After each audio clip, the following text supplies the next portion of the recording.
हरे Krishna. Virtual estate creation. दोस्तों, India में जो इन्वेस्टमेंट एवेन्यूज़ माने जाते हैं वो है रियल एस्टेट यानी कि property, gold, share market and equities and fixed deposits. Purpose यही रहता है कोई भी इन्वेस्टमेंट का कि जब तक हम जिंदा है, हमारे रिटायरमेंट में ये जो हमने लिया है, इन्वेस्टमेंट किया है, उसको लिक्विडेट करके लाइफ को एंजॉय करेंगे और बीच में हमें कुछ हो गया तो हमारा नॉमिनी को ऑटोमेटिकली ये जो इन्वेस्टमेंट है वो ट्रांसफ़र हो जाएगा। इंडिया में जो मोस्ट पॉपुलर इन्वेस्टमेंट है वो है रियल एस्टेट यानी कि प्रॉपर्टी। दोस्तों, प्रॉपर्टी लेने की मेनली 3 वजह है। सबसे पहला है एक्चुअल यूज़ के लिए, दूसरा है रेंटल इनकम के लिए और तीसरा है डिफरेंट गोल्स एंड ऑब्जेक्टिव्स। ये जो डिफरेंट गोल्स एंड ऑब्जेक्टिव्स है उसमें आते हैं, सबसे पहला है बच्चों का पढ़ाई, फिर है बच्चों का शादी, उसके बाद अपना रिटायरमेंट, चौथा है मेडिकल इमरजेंसीज, पांचवा है बड़ा घर लेना है, 1 BHK तो 2 BHK, 2 BHK तो 3 BHK, एंड लास्ट में बिजनेस लॉस हुआ है तो उसको कवर करने के लिए भी हम यानी प्रॉपर्टी में लोग इन्वेस्ट करते हैं। दोस्तों, ये जितना दिखता है उतना वो रोज़ी नहीं है। आज के डेट में बहुत सारे चैलेंजेस हैं रियल एस्टेट के बाइंग में और सेलिंग में। तो बाइंग में क्या क्या चैलेंजेस आते हैं? सबसे पहला है कि अभी रिटर्न जो है वो उतना एट्रैक्टिव नहीं है जितना पहले होता था। 1990 से लेकर 2010-12 तक जो रिटर्न मिलता था वो डबल डिजिट में था, अभी वो सिंगल डिजिट में आ गया है। दूसरा है जॉब लॉस का टेंशन है। काफ़ी कंट्रीज़ में मंदी चल रही है जिसकी वजह से जो वहाँ से कनेक्टेड है वो एम्प्लॉयज़ को ऐसा लगता है कि फ्यूचर में मैं EMI नहीं भर पाया तो इसकी वजह से भी एक बाइंग चैलेंज है। तीसरा है यहाँ पे जो लोन रेट है अभी भी इंडिया में काफ़ी ऑन अ हायर साइड है। चौथा है पूरा अमाउंट लोन पे नहीं होता है, कुछ तो डाउन पेमेंट भी करना पड़ता है। पांचवा है अभी ये डीमोनेटाइजेशन जब से आया तब से ब्लैक मनी लगभग बंद हो चुका है। कहाँ कहाँ पे वो चलता है, तो डीमोनेटाइजेशन की वजह से ब्लैक मनी नहीं भर सकते हैं। एंड टैक्सेशन इश्यूज़ है, टैक्सेशन भी काफ़ी ज़्यादा लगते हैं इसमें। स्टैम्प ड्यूटी, रजिस्ट्रेशन, ब्रोकरेज, ये सब टैक्सेशन भी लगते हैं। And last but not the list, कभी कभी डिले हो जाता है अंडर कंस्ट्रक्शन प्रॉपर्टीज़ में, प्रॉब्लम्स भी काफ़ी सारे आते हैं। तो ये सारे बाइंग चैलेंज हैं। अभी मैं बात करूँगा लिक्विडेशन चैलेंजेस। बेचते वक्त क्या क्या चैलेंज आते हैं? सबसे पहला चैलेंज आता है कि can't get the right price. हमें जो प्राइस में बेचना है वो प्राइस कभी भी हमें नहीं मिलता है। दूसरा है एक इमोशनल अटैचमेंट हो जाता है, काफ़ी सालों से उस जगह पे रहते हैं तो वो बेचने के लिए काफ़ी सारा दर्द होता है, मेंटली एक इमोशनली प्रॉब्लम आता है। तीसरा है फैमिली मेम्बर्स का भी अप्रूवल आसानी से नहीं मिलता है वो बेचने के लिए। चौथा है टाइमिंग में नॉट बी करेक्ट। हमें जिस टाइम पे बेचना है उस टाइम पे शायद वो प्रॉपर टाइम नहीं है, फॉर मैनी रीजंस। उसके बाद ये भी लिटिगेशन का इश्यू आता है। उसके बाद टैक्सेशन का इश्यू आता है।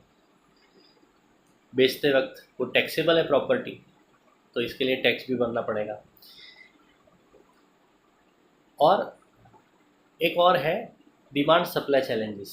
हमें जब भी बेचना है तभी सप्लाई ज़्यादा है तो अपने को प्राइस नहीं मिलता है, जब भी हमें बेचना है तभी बायर ही नहीं मिलता है। तो ये सारे इश्यूज़ हैं at the time of sale. दोस्तों, अभी वर्चुअल एस्टेट क्यों नहीं लेना चाहिए ये रियल एस्टेट में काफ़ी सारे चैलेंजेस हैं जो हमने अभी देखे। तो वर्चुअल एस्टेट यानी कि लाइफ इंश्योरेंस ये रियल एस्टेट की जगह पे क्यों ना लेना चाहिए, क्योंकि दोनों का जो इन्वेस्टमेंट फंडा है वो तो सेम है। Save and create investment options जो होते हैं वो होते हैं रिकरिंग डिपॉजिट, एसआईपी, वो सेव एंड क्रिएट फार्मूला पे काम करते हैं। और ये जो लाइफ इंश्योरेंस है एंड प्रॉपर्टी है वो क्रिएट एंड सेव पे काम करता है। वहाँ पे क्या होता है, पहले हम सेव करते हैं और फिर वो क्रिएट होता है। यहाँ पे वहाँ पे बोले तो एसआईपी में और आरडी में सेव एंड क्रिएट फार्मूला है, और एलआईसी यानी लाइफ इंश्योरेंस एंड जो प्रॉपर्टी है वो सेम फार्मूला पे काम करते हैं, that is create and save. Life insurance में भी यानी कि वर्चुअल एस्टेट में क्या होता है, पहले हमने पॉलिसी ले लिया है, वो पॉलिसी का बड़ा प्राइस यानी हमने ऑलरेडी वो क्रिएट कर डाला, पॉलिसी को क्रिएट कर डाला, फिर उसका प्रीमियम भरते हैं। प्रॉपर्टी में भी वैसा ही है, पहले हमने प्रॉपर्टी ले लिया और उसका ईएमआई हम भरते रहे। तो वो दोनों क्रिएट एंड सेव यानी सेम फार्मूला पे काम करता है, virtual estate and real estate. दोस्तों अभी हम देखेंगे कि वर्चुअल एस्टेट की एडवांटेजेस क्या है ओवर रियल एस्टेट। तो सबसे पहला है हायर परचेस प्राइस। 10,000 का हम लाइफ इंश्योरेंस पॉलिसी लेते हैं, जो प्रीमियम 10,000 आता है, उसका जो पॉलिसी अमाउंट रहता है वो 20 लाख का रहता है। और सामने हम रियल एस्टेट में 10,000 का ईएमआई लेते हैं, तो जो लोन अमाउंट आता है वो 13 लाख ही रहता है। तो 13 लाख का ही प्रॉपर्टी हमें मिला। तो यहाँ पे सीधा हमारा बहुत हायर परचेस प्राइस मिल गया, यहाँ पे 20 लाख, वहाँ पे 13 लाख। सेकेंड एडवांटेज है वर्चुअल एस्टेट का कि guaranteed sale price. Virtual estate में क्या होता है कि 10 लाख का हमने पॉलिसी, अभी आगे का जो एग्जांपल है वही हम आगे उसमें जाएंगे।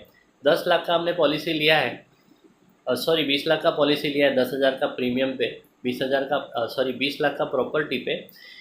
जो 20 साल का पॉलिसी है, 20 लाख का 20 साल का पॉलिसी में 40 लाख का रिटर्न आता है, तो वो गारंटेड है। मगर 10,000 के ईएमआई में जो हमने 13 लाख का प्रॉपर्टी लिया है वो 3 गुना होगा 20 सालों में, उसका कोई गारंटी नहीं है। हो भी सकता है, नहीं भी हो सकता है, तो वहाँ पे गारंटी नहीं है। वर्चुअल एस्टेट गारंटेड है। Third thing, taxation. Virtual estate is tax free, जो भी मैच्योरिटी आएगा वो टोटली टैक्स फ्री है। सामने real estate is taxable. Capital gain tax जो उस वक्त होगा उस हिसाब से लगेगा। आज की डेट में long term capital gain tax 12.55% लगता है, 12.5% लगता है। उस टाइम पे हो सकता है 15 होवे, हो सकता है 20% होवे, हो सकता है 30% होवे, पॉसिबिलिटी है। सो टैक्सेशन। चौथा, यहाँ पे हमें वर्चुअल एस्टेट में बायर फाइंड करने की कोई ज़रूरत नहीं है, बिकॉज मैच्योरिटी अमाउंट अपने खाते में आ गया। 20 साल जैसे ही कंप्लीट होगा हमारे खाते में पैसा आ जाता है। रियल एस्टेट में हमें बायर फाइंड करना पड़ता है, वो बिकेगा तभी तो अपने खाते में पैसा आएगा। फिफ्थ एडवांटेज यहाँ पे ईएमआई रिड्यूस हो सकता है।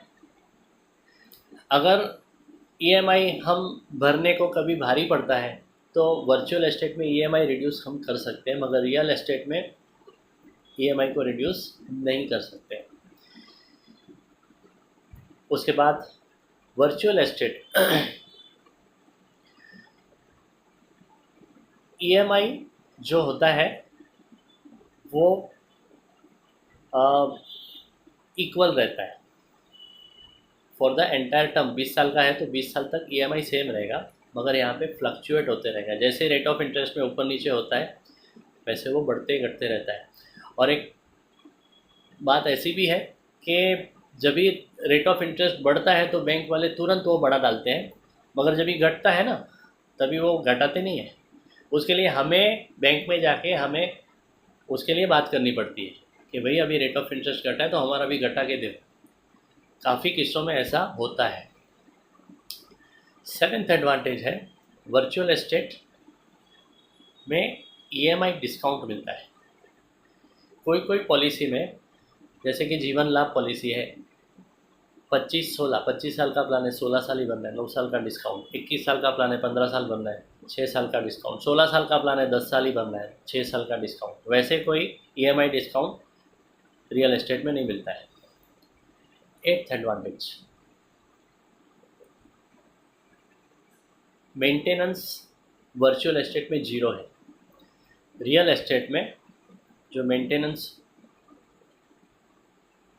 हर महीना लगता है और हर साल बढ़ता भी है। कोई कोई प्रॉपर्टी में तो मेंटेनेंस बहुत ही ज़्यादा रहता है। उसके अलावा नाइन्थ एडवांटेज ऐसा है कि हायर टैक्सेशन। वर्चुअल एस्टेट में जीरो टैक्स है, मगर रियल एस्टेट में आपको स्टैम्प ड्यूटी, रजिस्ट्रेशन, ब्रोकरेज 9% से लेकर 15% तक लगता है।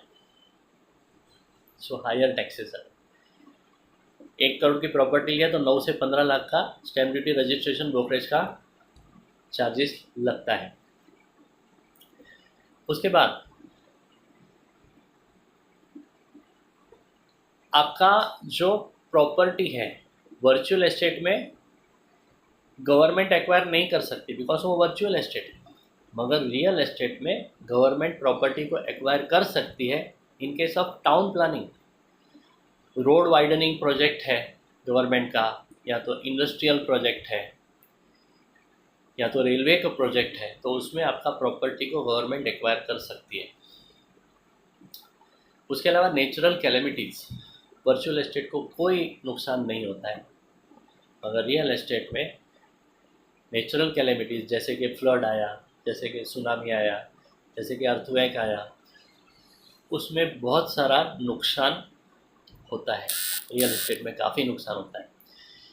और last but not the list, यहाँ पे रियल एस्टेट में कोई बिल्डर की वजह से डिले नहीं होता है। अंडर कंस्ट्रक्शन प्रॉपर्टी में कोई डिले नहीं होता है और 100% कैपिटल प्रोटेक्शन है वर्चुअल एस्टेट में। मगर सामने रियल एस्टेट में बिल्डर की वजह से अंडर कंस्ट्रक्शन प्रॉपर्टी है या तो कोई भी इश्यूज़ है, वहाँ पे डिले होता है। अगर फाइनेंशियल क्रंच आ गया बिल्डर को तो भी डिले होता है, और इसकी वजह से आपका 100% कैपिटल प्रोटेक्शन रियल एस्टेट में नहीं है। सो दोस्तों, ये सारे एडवांटेज जो वर्चुअल एस्टेट में मिलते हैं रियल एस्टेट में नहीं मिलते हैं। तो ये आपको अच्छा लगा होगा, उम्मीद करता हूँ। तो डेफिनेटली आप रियल एस्टेट की जगह अभी वर्चुअल एस्टेट में फोकस करिए, क्योंकि यहाँ पे काफ़ी सारे एडवांटेज हैं जो आपको मिलते हैं। नमस्कार, हरे कृष्णा।